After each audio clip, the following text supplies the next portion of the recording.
Production planning is the backbone of any successful factory.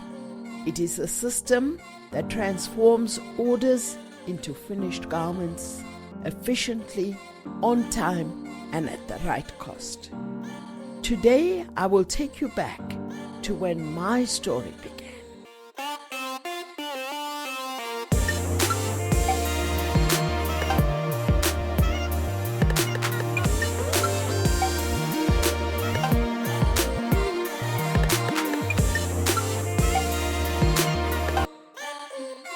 Hi, I'm Nari. Welcome back. I still remember my very first day at work. It was 1979.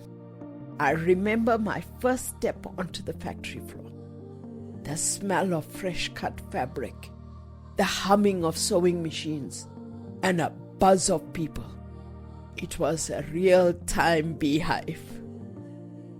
Further down the corridor was a corner office, a desk stacked with 2 baskets, overflowing with paperwork, and the surface covered in chaos.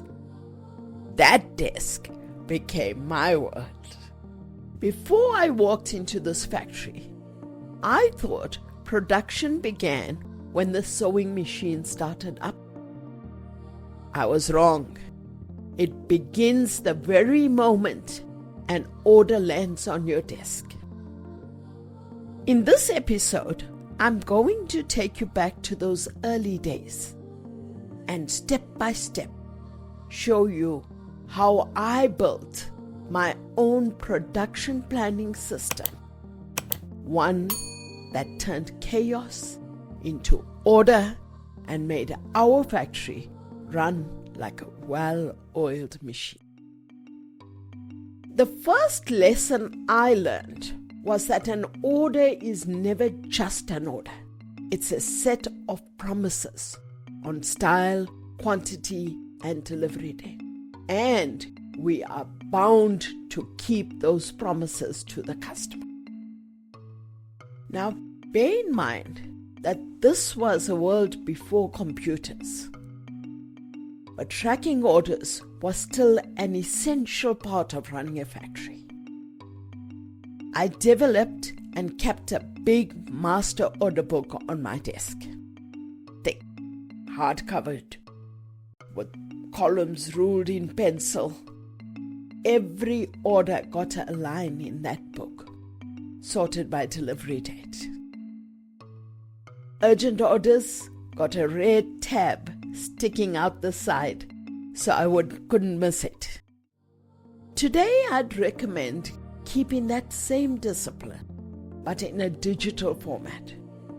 For a startup company, a simple spreadsheet can be a perfect way to track information and data easily. But as your company grows, I highly recommend investing in a good order processing software. In my first job, orders arrived by hand-delivered notes or sometimes telex.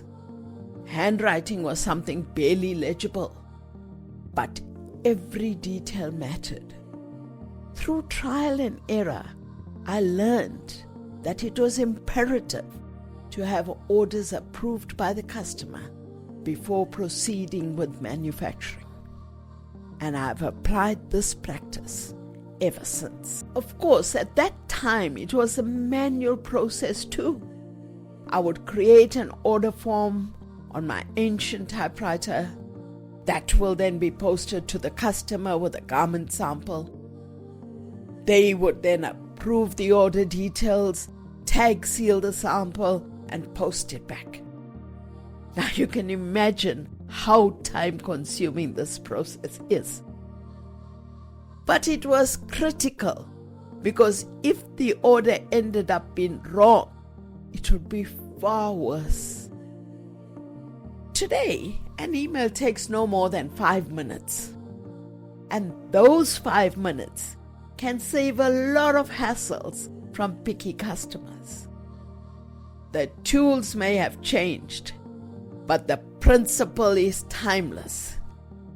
Get the order right at the start and you'll save headaches later.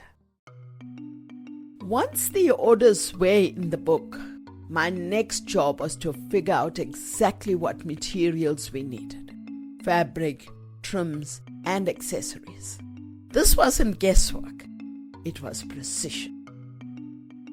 I'll calculate how much fabric each garment will consume, size by size, then multiply by the quantities ordered, and I never forgot wastage. Fabric shrinks, markers waste edges, mistakes happen. Whether you're working with cotton shirts or tailored jackets, the rule is the same. Know exactly what you need before you place a single order. One of my earliest mistakes was assuming suppliers will deliver exactly when they promised. I learned very quickly they often didn't. In those days, I had a big wall calendar with supplier names scribbled in. Every morning I'd check it. If something was late, I was on the phone before I even had my tea. Nowadays, you can use a simple digital tracker. Log the supplier, the order date, the promised delivery date, and the actual delivery date. Use a color code: green for on time, yellow for due soon, red for overdue. It sounds simple, but this robot tracking system saved us more production delays than any other system I used, and it still works today. By the time fabric arrived, I will ensure that all trims and accessories required were on hand, counted, and boxed ready for the factory. I would also have a ready prepared cut sheet. This was the document that told the cutting room exactly what to do. It listed each size, each color, how many pieces to cut, the fabric width, the number of lace.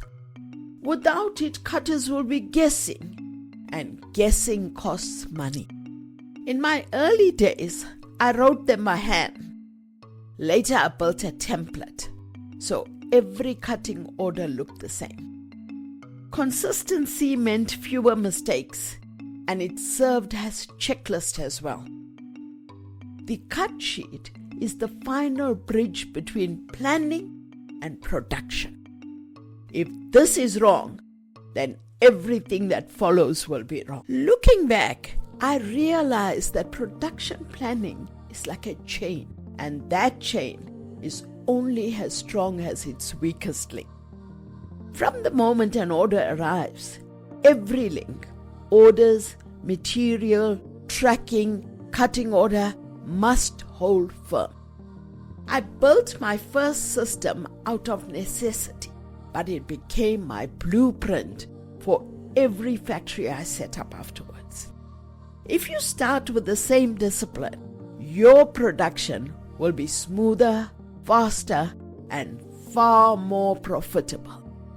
Production planning is the engine that drives every garment, from an idea on paper to a product in a customer's hands. And in our next episode, we'll take this planning and see how it flows through the factory floor itself. I will show you a simple manual system that relates today to world-class planning software. If you found this helpful, don't forget to like, subscribe, and share this with someone building their factory. If you need my help, contact me. And if you got questions or want me to cover a specific topic, leave it in the comments. Thanks for watching, and I'll see you next time.